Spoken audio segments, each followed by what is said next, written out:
Hello students, welcome है आपका exam solution पे। एंड मैं मुस्कान आप सभी के लिए फिर से एक नया वीडियो लेकर आई हूँ। यहाँ पर हम पूरा असाइनमेंट डिस्कस करेंगे। MMPC 012 का असाइनमेंट है, 24-25 का सेशन रहेगा आपका। और साथ ही स्टूडेंट्स हम जानेंगे कि असाइनमेंट्स बनाने के लिए हमें किन किन चीज़ों को हमें सबसे ज़्यादा ध्यान रखना है और कौन सी चीज़ें जो हमें इग्नोर करनी चाहिए। क्योंकि कई बार हमारे साथ क्या होता है, हम लोग डायरेक्ट असाइनमेंट बनाना शुरू कर देते हैं और सबसे ज़्यादा मार्क्स कम आ जाते हैं। तो यहाँ सबसे पहले स्टूडेंट्स ये जानना हमारे लिए सबसे ज़रूरी है कि अगर हम असाइनमेंट्स बनाते हैं तो हमें फ्रंट पेज लगाना है एक का, क्वेश्चन पेपर होना चाहिए, टाइटल पेज होना चाहिए और हैंड रिटन असाइनमेंट्स का जो पेपर्स है वो होना चाहिए। नेक्स्ट, अब जब आप असाइनमेंट्स बनाते हैं तो आपके पास A4 साइड शीट होनी चाहिए जो कि 1 साइड लाइन रूलिंग वाली होनी चाहिए, या फिर आप ब्लैंक शीट का भी यूज़ कर सकते हैं A4 साइज़। ठीक है, तो इस तरीके से आपको असाइनमेंट बनाना है। और साथ ही जब आप असाइनमेंट्स लिखते हो तो blue pen and black pen का यूज़ करना है आपको। तो इस तरीके से आपको बनाना है। बाकी हम लोग सॉल्यूशन दिखा देते हैं जिसे देखकर आप इजीली अपना हैंड रिटन असाइनमेंट्स बना सकते हैं।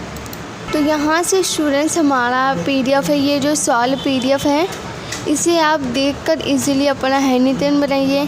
अगर कुछ भी डाउट्स रहता है, लाइक अगर आपका कोई बिज़ी शेड्यूल है जो कि आप अपने असाइनमेंट्स के लिए टाइम नहीं निकाल पाते, तो आप हमसे डायरेक्ट कांटेक्ट कर सकते हो।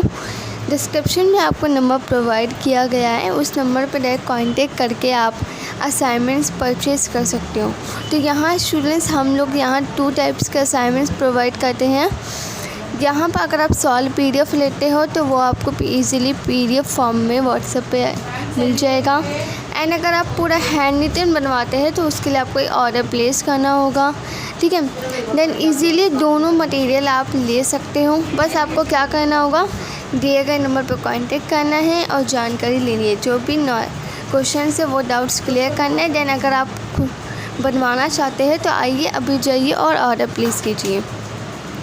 एंड नेक्स्ट जो हमारा रहेगा स्टूडेंट, सारी चीज़ें हमने क्लियर कर चुके हैं स्टार्टिंग में ही कि कौन सा पेन यूज़ करना है, सारी चीज़ें क्लियर हैं। देन इम्पॉर्टेंट होता है हमारा कंटेंट। अब देखो, चाहे वो एग्ज़ाम हो या असाइनमेंट, सबसे मेन होता है क्वेश्चंस का आंसर। ठीक है, अब असाइनमेंट्स पे कई बार हम सोचते हैं कि हमें कोई टॉपिक प्रोवाइड किया जाएगा क्योंकि मेरे साथ कई बार ऐसे स्टूडेंट्स ने बोला है मुझे कि मैम हमें टॉपिक प्रोवाइड होगा क्या। तो मैं आपको बता दूँ कि टॉपिक नहीं है, असाइनमेंट का क्वेश्चन पेपर होता है। देन उसके सॉल्यूशन आपको लिखने होते हैं।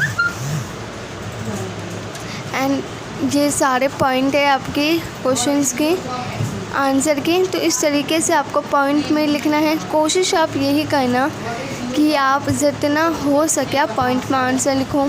ठीक है, एंड एक बार क्वेश्चंस को केयरफुली पढ़ना कि क्वेश्चन में क्या पूछा गया है। देन इसके बाद उसका आप आंसर देना। जैसे हमारा ये नेक्स्ट क्वेश्चन है, ठीक है, IO के बारे में बताना है कि ये जो ऑर्गेनाइजेशन मॉडल है उसके बारे में आपको बताना है, इसकी स्ट्रेटजी आपको बतानी है, इसके एडवांटेज आपको बताने हैं। ठीक है, उसके यहाँ पर सबसे पहले आपको एक्सप्लेन करना होगा फंडामेंटल्स कि IO मॉडल के जो फंडामेंटल्स है वो क्या है, स्ट्रक्चर आपको बताना है। ये सारी चीज़ें आपको पॉइंट में डिफ़ाइन करना है। ठीक है, तो आप एक आइडिया भी ले सकते हो कि इस तरीके से हमें आंसर लिखना है। बाकी अगर आप यहाँ से आंसर लिखते हो तो आप लिखिए और साथ ही अपने पॉइंट ऑफ व्यू को ज़रूर ऐड करना। क्योंकि स्टूडेंट्स अगर अपने खुद के वर्ड्स को हम जितना ज़्यादा ऐड करेंगे ना, वो हमारे लिए काफ़ी बेनिफिट होगा। और स्टूडेंट सबसे इम्पॉर्टेंट है कि आप लोगों को ना एक टारगेट लेके चलना है कि आप अपने असाइनमेंट्स को अच्छे से बनाएं। क्योंकि ऐसा नहीं कर सकते, क्योंकि कोर्स पे काफ़ी अच्छा है आपका, नो डाउट, बट हमें कोशिश ये करनी है कि हमारा जो असाइनमेंट्स होगा वो हम बहुत अच्छे से बनाकर सबमिट करें। क्योंकि इम्पॉर्टेंट है उसके मार्क्स भी जो कि हमारे एग्ज़ाम में इंक्लूड होते हैं। एंड अगर आप खुद से नहीं बना पाते हो तो जो कि मैंने अभी स्टार्टिंग में ही आपको बता दिया था कि अगर आपसे कुछ भी प्रॉब्लम होती है लाइक असाइनमेंट्स बनाने में या कुछ भी इग्नोर से रिलेटेड कुछ भी चाहिए होता है या कुछ भी डाउट्स होता है, वो डायरेक्ट आप हमसे कोऑर्डिनेट करके पूछ सकते हो। बाकी हमने जितने भी इसमें क्वेश्चन दिए गए सारे सॉल्व हैं, पूरे आंसर आपको इजीली मिलेंगे। इस वीडियो की हेल्प से इजीली आप लिख भी लोगे और जो भी क्वेश्चंस होते हैं एक एज अ स्टूडेंट्स के मन में वो सारे इजीली क्लियर भी हो जाएंगे आपकी।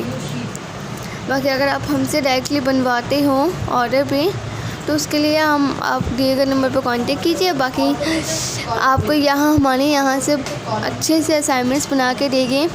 देखिए गाइडलाइंस के हिसाब से बना के देंगे, जो भी गाइडलाइंस रहेगी इग्नू की उसी को हम फॉलो करते हैं, देन आगे से बनवा के देते हैं। तो यहाँ हम लोग सिंगल हैंड राइटिंग बिल्कुल यूनिक बना के देंगे आंसर, क्योंकि मेन मैंने अभी स्टार्टिंग में भी आपको ये चीज़ बोली थी, मेन होता है हमारा कंटेंट कि जो क्वेश्चंस में है पूछा गया है सेम वही आंसर देना। कई बार हम क्वेश्चन में कुछ और पूछा जाता है और आंसर हम कुछ और लिख देते हैं। सबसे ज़्यादा यही कुछ कारण होते हैं हमारे, ठीक है, जिस वजह से हमारे मार्क्स में थोड़ा सा इफेक्ट पड़ता है। तो स्टूडेंट्स ये थी हमारी आज की वीडियो।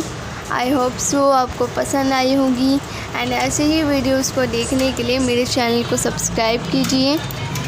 एंड मैं मुस्कान आपसे नेक्स्ट वीडियो में मिलूँगी। मेरे चैनल को सब्सक्राइब करके आप मुझे कमेंट सेक्शन में भी ज़रूर ये बता दीजिए कि नेक्स्ट वीडियो कौन सा चाहिए, जिससे मैं आपके लिए सारी जो भी आपको रिक्वायरमेंट है वीडियोस की वो इजीली बना पाऊँ। क्योंकि भैया असाइनमेंट का सेशन शुरू हो चुका है। असाइनमेंट में जितना हो सके हम जल्दी कवर कर लें तो सही रहेगा। तो चलिए स्टूडेंट्स, मैं मिलती हूँ आप लोगों से नेक्स्ट वीडियो में। मेरी वीडियोस को देखते रहना और हमें ऐसे ही सपोर्ट करते रहना। Thank you.